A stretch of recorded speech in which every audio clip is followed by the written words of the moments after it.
Welcome everyone to our episode 63 of our podcast, Cultivating a New Generation. And in today's episode, we are going to talk about the spiritual meaning of happiness. We are going to go beyond the concept of happiness that is in the mainstream media, just playing ourselves with the concept that the more we reach, the more we have in terms of material things, we are going to be happier, which is a concept that has led us instead of happiness to anxiety and sometimes to even start developing depression or any kind of mental illness.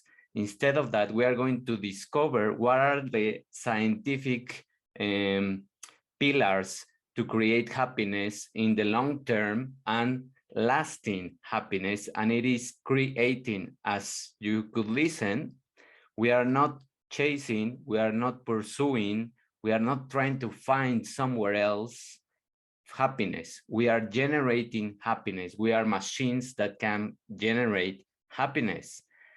Happiness is a subjective person-centered construct that contributes to physical and mental well-being. That's the broader concept of happiness. And to refer to reference to speak about this topic, I used the article of Martinez from 2014, In Search of the Meaning of Happiness Through Flow and Spirituality, from the International Journal of Health, Wellness, and Society. It is a very deep article, so we are going to go right into the research findings. Research indicates that those who are happier during childhood are physically healthier and live longer. Happiness can enhance relationships and quality of life. Other authors since 2005 have found that those who experience more positive emotions and reported being very happy have more fulfilling marriages, friendship, and social networks. They were also more satisfied with their jobs, had higher self-esteem, and were involved in their communities. Therefore, it is important to identify factors that contribute to happiness, which in turn can enhance one's sense of well-being. And this is very important in terms of knowing that it is not just one thing that is going to give us happiness, but it is a set of factors that are encompassing happiness, that are contributing to this deeper sense of happiness, not just one wealthy thing that you can do or enjoying certain things. It is a lifestyle.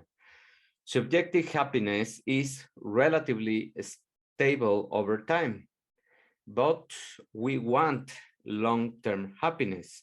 The subjective happiness found positive emotions in high school were significantly related to well-being 30 years later. So this is very important in terms of reflecting of how happy are your children, in terms of allowing them also to experience many of these contributing factors that are going to create happiness in their stages of life, so that they can have this footprint that they are integrating in their psyche, in their lifestyle, and knowing how to create this new community to be happier.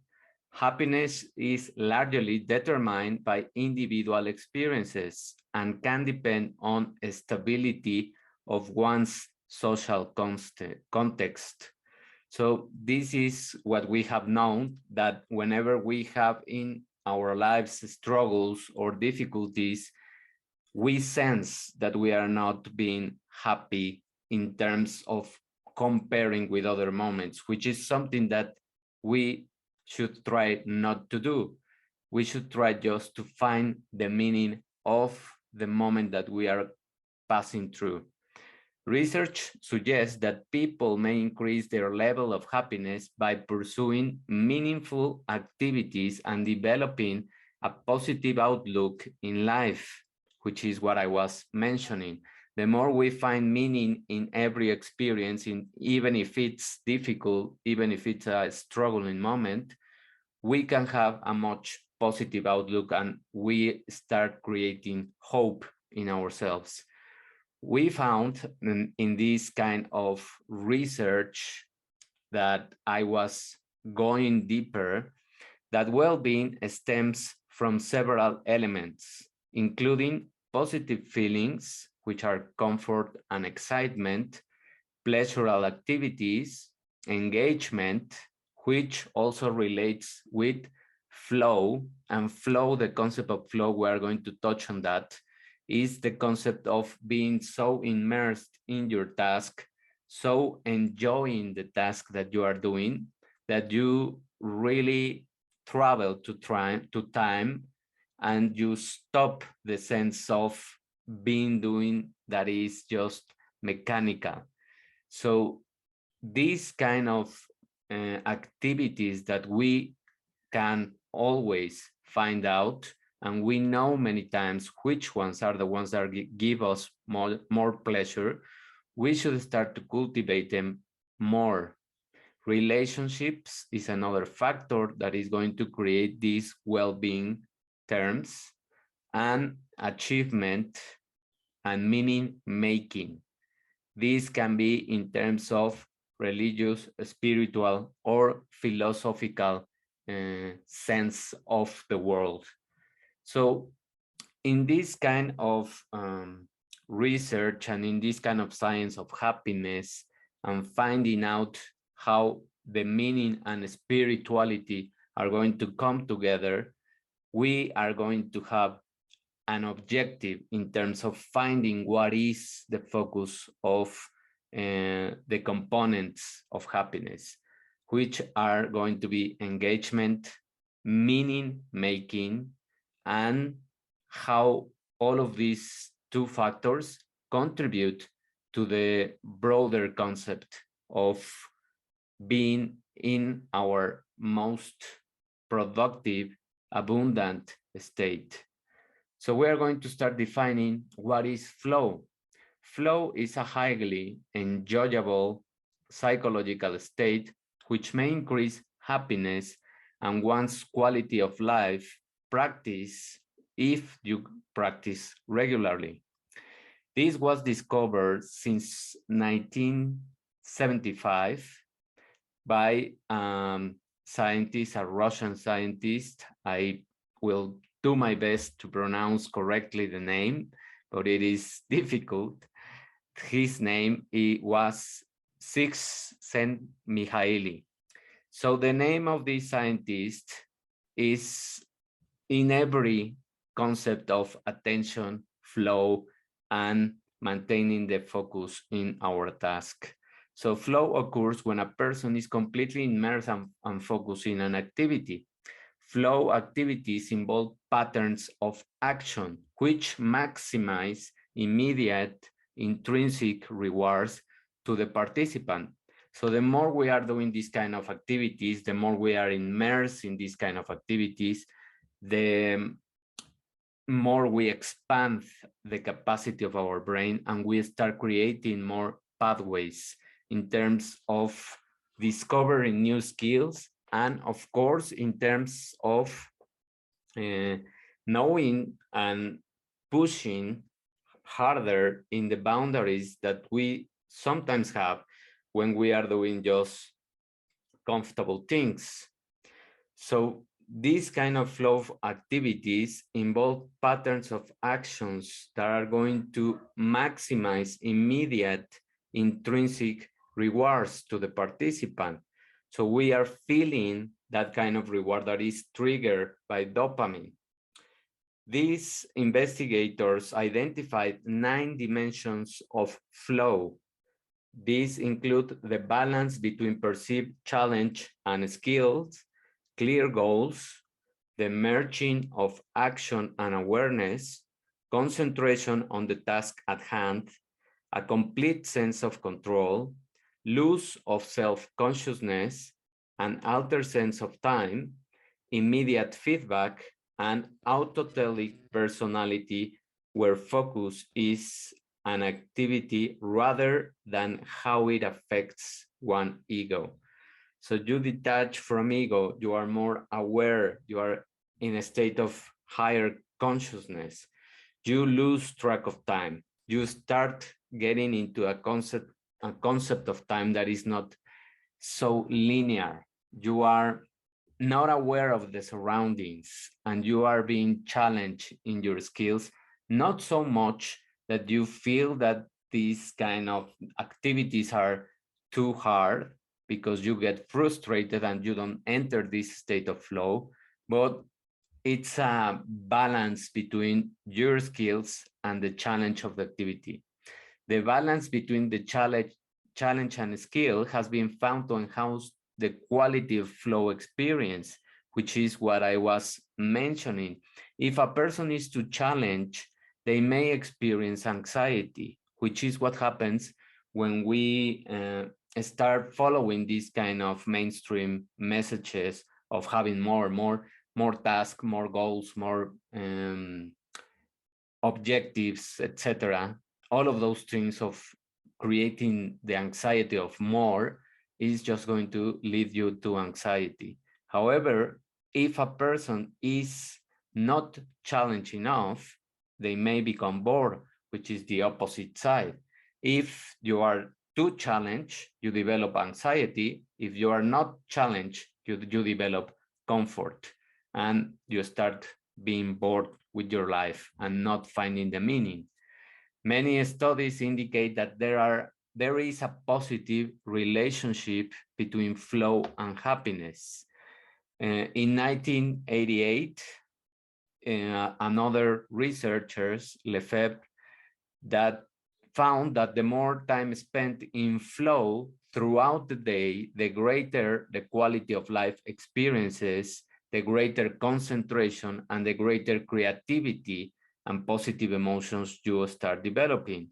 So the more we are immersed in activities that are challenging us and we enjoy doing them and we find meaning in doing them, we are going to develop a sense of pleasure triggered by the reward response of dopamine and many other neurotransmitters that are going to be released during this stage, which are, of course, serotonin, oxytocin, because we connect the activity with a higher purpose that is detached from our ego. Spirituality has become a recent focus for mental health professionals and those who want to enhance their sense of well-being. Several models have identified that the spirit is a central energy source that allows an individual to become engaged in life. This is very important because it is not, now we are merging concepts in terms of not the separation that previously was about the spirituality and science. Now spirituality is joining forces with science, and it is finding that the more we start assessing more power in terms of our energy and owning that we are more energy than the physical experience, we are having a much more higher engagement with our lives, because also we see and we appreciate that the moment that we are in this physical sense and imbuing the five senses, this is just momentarily, this is just temporal. But when we connect with our energy in terms of the spirit, it becomes infinite, an infinite loop of learning, an infinite loop of being a student of your own life. In 1998, other researchers describe spirituality as the core reciprocal component of overall wellness of the individual, rather than a standalone concept or isolated dimension. So now spirit has become this broader concept where we have a lot of power in terms of creating more connections with what we are doing. According to other researchers in 2000, spirituality is defined as an awareness of being a force that transcends the material aspects of life and gives a deep sense of wholeness or connectedness to the universe. This is the fusion that we are doing with the science, the energy, and this kind of source of a higher power that is giving us connection with everyone in this lifetime. One major difference between religiousness and spirituality is that religiosity is often associated with the level of involvement in rituals, religious institutions, and specific faith communities, such as some church or temple, while spirituality is a more individual-centered pursuit in search of a sacred life that may take place separately for organized religions. In 1998, other researchers found and conducted a qualitative study of women in caring professions to understand their conception of spirituality. They concluded that spirituality was comprised of three things. One, the continuous development of self-awareness. Two, a sense of interconnectedness to all things. And three, a relationship to a higher power or purpose. So it is not just about yourself. It is about the whole experience and the connection with this energy and power. In 2005, other research models proposed the holistic flow model of spiritual wellness, which considers spirituality to be the life energy that flows into all other aspects of a person's life. Spirituality flexes and contracts aspects of life to become balanced. So it is duality of things as we see in the world. Without the spirituality and spiritual awareness, an individual's life may be flat or dimensionless. According to this model, spirituality is defined by several factors, including the belief in an organizing force in the universe, one's connectedness with nature and other individuals, faith in one's worldview, movement toward compassion, and the ability to make meaning of life and death. So it is not just making meaning of the present moment of your life, but also making meaning of becoming that eternal being and leaving this physical body. So it is connecting you through time, through a different concept of time, in terms of not being responsible of your own mortality in terms of the physical experience. You connect to a higher concept of being here in terms of your energy, but knowing that the physical aspects of this lifetime are going to end. So you try to find more meaning in the things that you are doing in the present by conceptualizing the concept of, sorry for the repetition, by conceptualizing the meaning of death, you are creating a more extensive loop of thought pattern. Studies of high school and college students indicate that the lack of balance between the challenge and the skills is negatively related to flow, which we have seen before, while flow is positively related to autonomy, role of expectation, and feedback. Athletes have indicated that a positive mental attitude, physical readiness, and goal orientation contribute to flow. In 2008, other researchers found that in order for the athletes to get into the flow experience, they must engage in positive thinking, mental preparation, which is all the previous work that they do in order to perform at their best, and task orientation. In a phenomenological study, artists describe flow or being in the zone as the sense of effortlessness, confidence, a lack of awareness of their physical body, or passing of time. This is extremely important. When athletes, artists, and academicians are observed in flow, they are completely immersed and focused in an activity to the extent of losing awareness of time, their surroundings, and all other things except for the activity itself. Research also suggests that spirituality contributes to the positive psychological states across various activity settings. Spirituality may enhance athletes' ability to get into flow or this zone, and it has also been linked to creativity and artistic expression.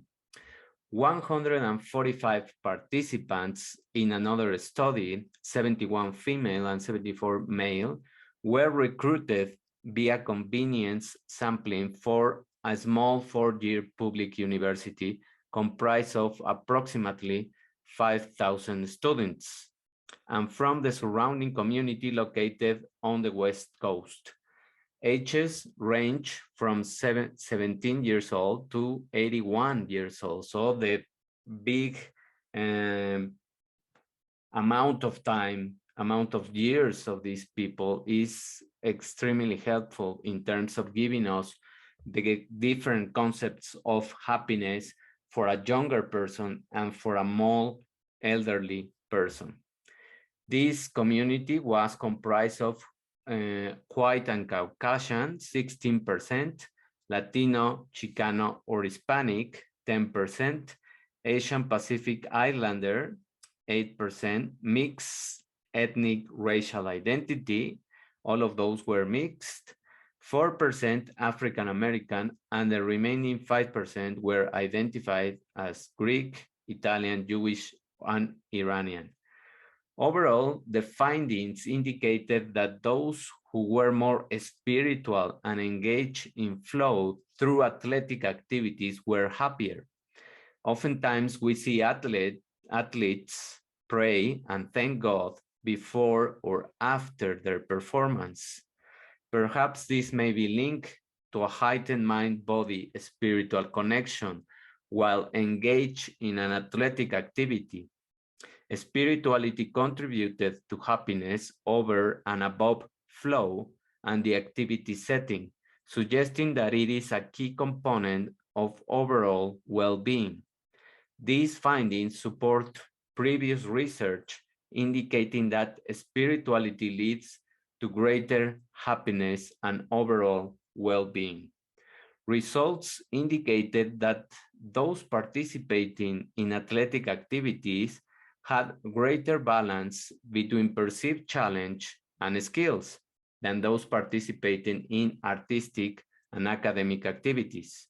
Interestingly, among those who participated in academic activities, professors reported having a greater balance between challenge and skills than students, which is something that when you have or acquire a certain level of maturity, you start recognizing this kind of balance and engaging more in activities that you have the skills and you are going to enjoy also doing them and having some kind of difficulty.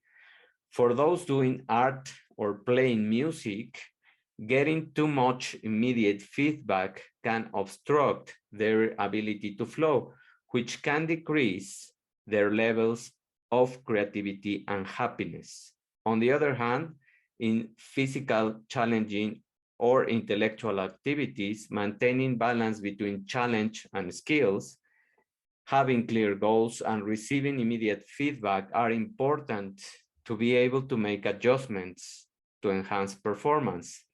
So it is not the same in terms of the artistic people than the athletic or academic people that are engaging in different kind of activities and knowing the skills and knowing what is the feedback that you can receive in terms of doing certain things that are similar.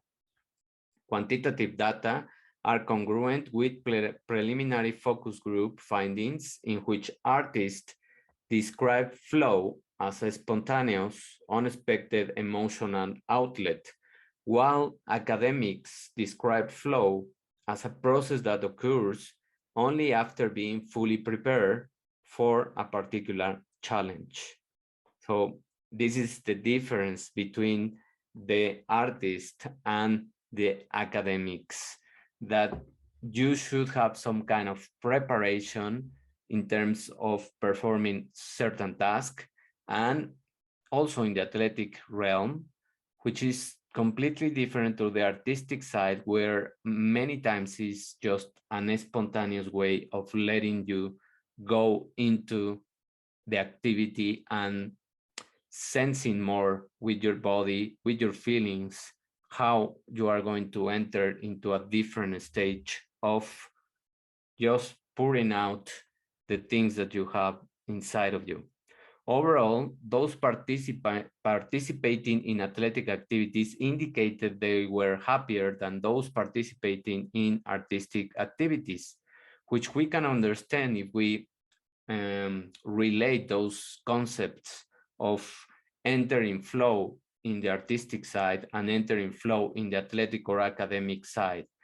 In the academic and athletic, you have a more balanced and measured way of entering this kind of flow activities. In the artistic realm, you don't have any idea what's going to happen. So many times, probably, you enter into this flow stage, but you feel frustrated if the task becomes more complicated. That's what is happening with artists. Overall, these kind of experiences are going to allow us to experience the flow motion of time as a positive emotional experience, whereas the artist describes flow as an intense feeling consisting of both positive and negative emotions expressed through various creative outlets. So this is a merge of positive and negative emotions in terms of the artistic side. These findings suggest that athletes may naturally be happier when engaged in flow, while artists may utilize their creativity to release extreme happy or sad emotions as they become immersed and completely focused in their artistic endeavors. And this is something that we perceive in many art performances or art, any kind of art that we are perceiving in a statue, in a sculpture, in a book, in a song. We perceive the difference and the mixture of emotions, which is what the research is saying, that artists use it also as a release of many of the emotions. And in the athletic or academic side, is more about challenging your brain and challenging your skills to become into a higher expression of yourself, but with a balance of mainly positive emotions. An autotelic personality was also significantly related to happiness. What is this autotelic personality? Is your personality that is constructing a story, that is using the kind of scenery and past experiences to construct your new story. This personality that becomes more merged when you enter in this kind of flow activities was argued that people may increase their levels of happiness by pursuing activities that are more meaningful to them, which is what we have listened. That is something that now we can clarify from the mainstream media. The more you find activities that make meaningful contribution for you, and you find this resonating experience with them, you are going to create more happiness. The findings of this kind of research suggest that by doing activities for the sake of doing them, so just mechanical activities that find meaning, people may find meaning and happiness when you are just doing kind of mechanical activities, but you find some meaning in them, you start enjoying them. In 2002, other researchers found that people derive authentic happiness from activities that fit their particular strengths expressed through their autotellic personality, which is being unique, which is finding your niche, which is finding your own inner self. Spirituality was the most important factor contributing to happiness above all the research that we have reviewed. Findings suggest that engaging in meaningful activities may be more important to finding happiness than the type of activity or level of immersion in the activity. Making life meaningful entails, number one, this is the most important message, feeling connected to something outside or larger than oneself. Number two, searching for greater depth and significance in one's experience. Number three, adapting to life events that challenge one's current sense of meaning. So if we see these three pillars of meaningful life, we can really create a long-term happiness and not being expecting the circumstances to change, because in many of them, the responsibility is on you. The creation of this kind of connection is on you. So, and it's detaching from the ego. It is not seeing the experiences through the ego. In 2011, finally, another researcher, Seligman, found that spiritual meaning making enables a person to feel a sense of belonging to something larger than life. This is the most powerful phrase that I think you can get with this above all the research that we have found. Finding a feeling, a sense of belonging to something larger than life. So you transcend the physical experience and you become the spiritual energy in this kind of finding the meaning of happiness. Thank you very much for connecting. I hope that this research and this review about happiness, the meaning, and all of the things that we are discovering now by merging science and spirituality help you to develop more power in terms of generating your own happiness, and to connect, to find more meaningful activities in your life. If you resonate with this episode, with this message, please help me to share this message with other people. Thank you very much. And of course, you can subscribe to the channel. You can, if you listen to the podcast in other platforms, please give me a review so that I can be reaching more people with the message. Thank you and have a wonderful day. Bye.